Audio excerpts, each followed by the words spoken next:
Moon appelle à la cessation des violences entre Israéliens et Palestiniens. Et cet après-midi, j'ai un invité sur ce plateau. Il s'agit du commissaire au plan chargé des statistiques, M. Amar Ali-Saïd. Bonjour. Bonjour. Nous y reviendrons tout à l'heure pour les plus de détails et dans le questionnaire. À l'instar donc du reste du monde, la journée mondiale des statistiques a été célébrée ce matin à Djibouti, au Palais du Peuple. Cette cérémonie était parrainée par le commissaire au plan chargé des statistiques, M. Amar Ali-Saïd, et a vu la participation des membres du gouvernement, à savoir le ministre du Budget, Bouhaddi Ahmed Roble, la secrétaire d'État à la Solidarité nationale, Zahra Youssouf Khayat, le secrétaire général du ministère du Travail, le directeur de la DIZ, Idriss Ali Sultan, la représentante du PNUD de Djibouti, Valérie Cliff. Cette journée est célébrée pour la deuxième année consécutive, après celle célébrée le 20 octobre 2010. La journée mondiale de la statistique de cette année est marquée par le bilan des objectifs du millénaire pour le développement sur les 15 dernières années et l'adoption des objectifs du développement durable pour les 15 prochaines années. Lors de cette journée donc, le directeur de la DIZ, Idriss Ali Sultan, a fait une présentation de la stratégie nationale de développement de la statistique de 2011 à 2015. C'était une opportunité, a déclaré le commissaire au plan, de connaître la juste valeur de travail quotidien des statisticiens, notamment la place que tiennent les données statistiques dans les institutions d'un pays et la nécessité de disposer des données statistiques à jour et disponibles à temps. Je vous propose à présent d'écouter les propos de la représentante du PNUD à Djibouti, Valérie Cliff.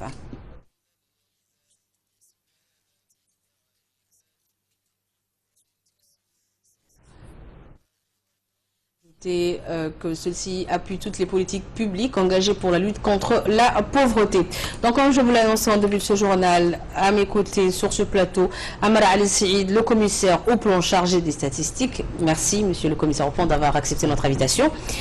Donc, dites-moi, grosso modo, l'importance de ces journées d'aujourd'hui et dites-moi également l'état des lieux des statistiques de notre pays. Merci.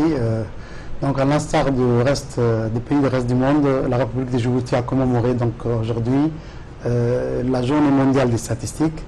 Cette journée a été instaurée en octobre 2010 et devrait être célébrée tous les 5 ans. Donc, nous avons commémoré ce matin la deuxième édition de cette journée. Donc, en gros, cette journée, elle donnait l'opportunité à nous tous, décideurs, utilisateurs de données statistiques, l'importance et le travail au quotidien de statisticiens d'une manière générale et d'apprécier donc à sa juste valeur le travail au quotidien que font les statisticiens dans le monde entier. Si je passe donc à votre deuxième question, l'état de lieu des statistiques dans notre pays. Donc, Djibouti dispose donc d'une stratégie nationale de développement de la statistique qui était sur la période 2011-2015. Cette stratégie prendra fin en décembre 2015. Et nous allons également lancer la nouvelle stratégie 2016-2020. Cette journée nous a permis de jeter un regard critique donc, sur les réalisations de la stratégie qui donc va prendre fin et nous permettre également avec la nouvelle stratégie de nous adapter au changement donc des méthodes au niveau international et également d'appuyer le suivi et évaluation des programmes nationaux tels que la SCAP, stratégie nationale de croissance et de l'emploi, la stratégie nationale du ministère de l'Emploi, le registre national des pauvres et tout ce qui est donc attrait aux stratégies de communication d'énergie renouvelable, de changement climatique. Donc toutes ces stratégies nationales et plans de développement auront besoin des statistiques pour pouvoir donc apprécier d'abord le progrès réalisé et ensuite de permettre aux décideurs politiques de mieux planifier l'avenir avec donc des statistiques de qualité qui sont surtout donc produites en temps voulu, parce que si les statistiques ne sont pas produites en temps adéquat, elles sont désuètes et donc elles ne peuvent pas refléter la réalité. Donc l'importance sera de produire des statistiques à temps avec des nouvelles technologies et ensuite de mettre à la disposition des décideurs des statistiques fiables pour pouvoir donc planifier le développement économique et social et d'une manière générale le développement durable de notre pays. Merci, monsieur Amr Ali Saïd. Vous m'avez expliqué en 2 mots cette grande journée, l'importance que revêt cette grande journée. Merci d'avoir accepté notre invitation. Autre nouvelle du pays, donc, une réunion des experts des premiers Jeux de pays de l'IGAD s'est ouverte ce matin au Sheraton Hotel de Djibouti. Cette réunion a été présidée par le secrétaire d'État à la jeunesse et au sport, Bodoul Hassan Badoul, de tous les pays membres de l'IGAD, à savoir Djibouti, Éthiopie, Kenya, Somalie, Ouganda, Soudan et Sud-Soudan, ont pris part à cette réunion. L'idée de ces Jeux de l'IGAD a été créée le 5 et le 6 avril dernier lors de la réunion des ministres de la jeunesse et des sports des pays de l'IGAD. Ces Jeux constituent une valeur ajoutée pour le développement de la jeunesse régionale et s'inscrivent dans l'avenir et jetteront les bases de la formation de la jeunesse de demain qui sera plus responsable et défendra les mêmes valeurs au niveau régional.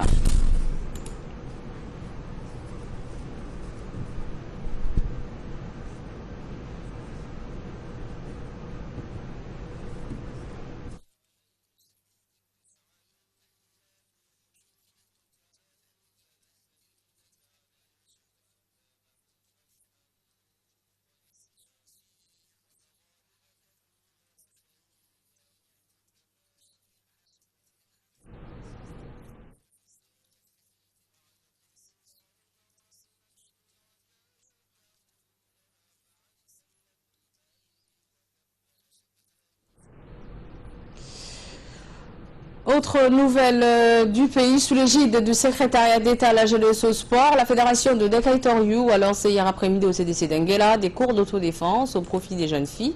Ces cours seront dispensés dans tous les centres communautaires de développement de la capitale dans le but de permettre aux jeunes filles non seulement de s'adonner au sport, mais d'apprendre des techniques de self-défense pour se défendre en cas d'agression. En effet, ce programme de la politique du secrétaire d'État, Bodoul Hassan Badoul, s'inscrit dans le cadre de la promotion du sport en général et du sport féminin en particulier, conformément à la feuille de route du chef de l'État, son Excellence Ismaël Omar Guelleh, premier supporter du sport national et qui a fait de la jeunesse sa première priorité.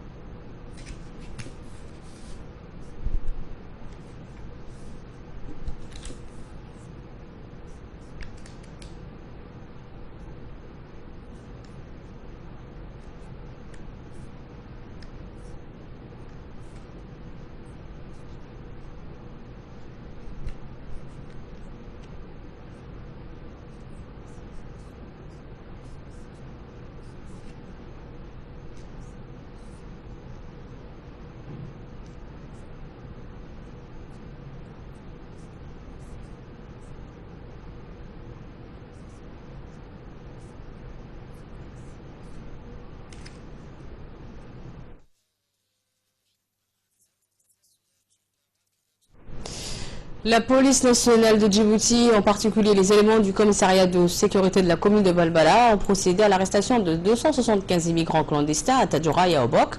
En effet, suite à des instructions de la Direction générale de la police nationale pour éradiquer les réseaux de trafic humain, les policiers du commissariat de la sécurité de la commune de Balbala et à leur tête le lieutenant-colonel Elmida Herbigui se sont déplacés dans la région du nord du pays et arrêtés dans différentes habitations de nombreux immigrants clandestins et les auteurs de ce trafic dans différents domiciles de la ville de Tadjoura et dans Obokville. Ce trafic d'humains est lié à des trafiquants djiboutiens et éthiopiens qui sont liés des immigrés depuis l'Éthiopie jusqu'au Kodoria à Obok afin de les transporter clandestinement dans des boutres yéménites vers les pays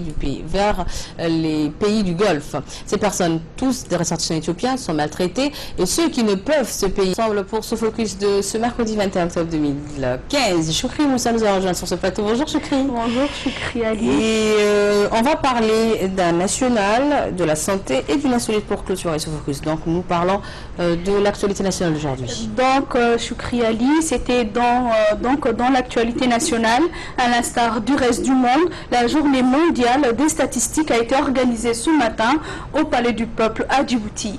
Cette cérémonie était parrainée par le commissaire au plan chargé des statistiques, M. Amr Ali Saïd, et a vu la participation de membres du gouvernement, à savoir le ministre du budget, M. Bodé Ahmed Bodé, la secrétaire d'État à la solidarité nationale, Zahra Youssouf Qayad, le secrétaire général du ministère du Travail, le directeur de la DIZAD, Idriss Ali Sultan, la représentante du PNUD à Djibouti. Valérie Cliff. Tout ce personnel était donc présent à la cérémonie et cette journée est célébrée pour la deuxième année consécutive après celle célébrée le 20 octobre 2010. Donc, Choukri Ali, la journée mondiale de la statistique de cette année est marquée par le bilan des objectifs du millénaire pour le développement sur les 15 dernières années et l'adoption des objectifs du développement durable pour les 15 prochaines années. Et ensuite, en page santé, se concentrer sur sa respiration, Choukri, suffit pour se détendre et pour affronter certaines situations avec plus de calme et de sérénité. Du coup, respirer, Choukri, c'est ce que nous faisons de plus important, mais nous lui accordons peu d'attention. Pourtant, Choukri, ce réflexe naturel peut nous aider à lutter contre l'anxiété, mieux dormir et même atteindre quelques petits objectifs qu'on puisse ne pas voir davantage. Voici donc quelques situations pratiques qu'une bonne respiration peut améliorer. D'abord, le stress, quand nous vivons un moment difficile et que nous sommes tendus, notre respiration va accélérer de façon naturelle et inconsciente, ce qui fait amplifier la réponse de l'organisme au stress. La façon la plus rapide de lutter contre ce réflexe est de ralentir sa respiration. Respirer doucement et naturellement sans remplir le poumon à 100% et sans forcer sur l'expiration, conseille le site américain. Du coup, la douleur aussi fait partie des attributions. Le petit orteil sur le coin de la commode, une migraine fulgurante ou même une douleur chronique, tous ces troubles peuvent être un peu soulagés grâce à des techniques de respiration. Des recherches ont prouvé que les personnes respirant de façon profonde et lente arrivent à modifier leur seuil de douleur. Et pour finir, Choukri, la pleine conscience, les bénéfices de cette forme de méditation n'ont plus de secret. Meilleure gestion d'émotions, diminution de l'anxiété et des risques de dépression et plus de bien-être. C'est cette technique, cette pratique, en se concentrant sur l'instant présent, peu importe ce que on est en train de faire. Se focaliser sur la présence permet également de ralentir et apporte un sentiment de calme. Et pour finir le focus Choukri, j'ai préparé un sujet très important et qui se passe des fois même dans notre pays. Un futur mari annule le mariage. Du coup, la future mariée invite des SDF à la fête. Les SDF, ce sont les sons domiciles fixes. Dans la mesure où tous les préparatifs étaient là, toutes les festivités étaient là, elle ne pouvait pas annuler. Bien sûr. Elle a invité les SDF. C'est probablement une des pires journées de sa vie, mais Queen Duan, l'intéressée, a souhaité la transcender par un acte de bonté. Cette Américaine, âgée de 27 ans, a vécu un cauchemar lorsque son fiancé a annulé leur noces peu de temps avant le jour J.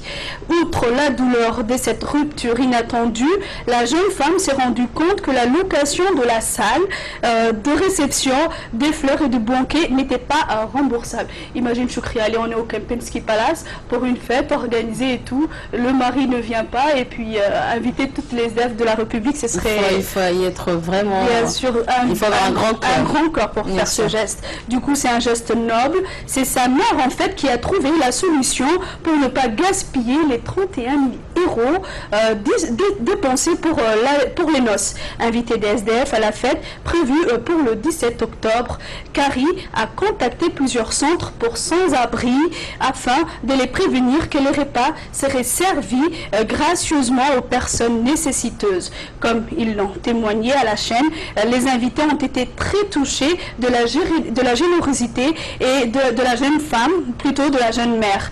Perdre quelque chose de si cher à vos yeux et l'offrir ensuite à d'autres gens, c'est vraiment un geste noble et gentil, a déclaré une femme venue prendre le déjeuner du mariage. il faut avoir un grand corps, comme on le disait. Merci Choukri Moussa pour ce focus. Merci à vous de l'avoir suivi. Je vous remercie également de votre fidélité. Sachez que vous retrouverez ce soir dans le journal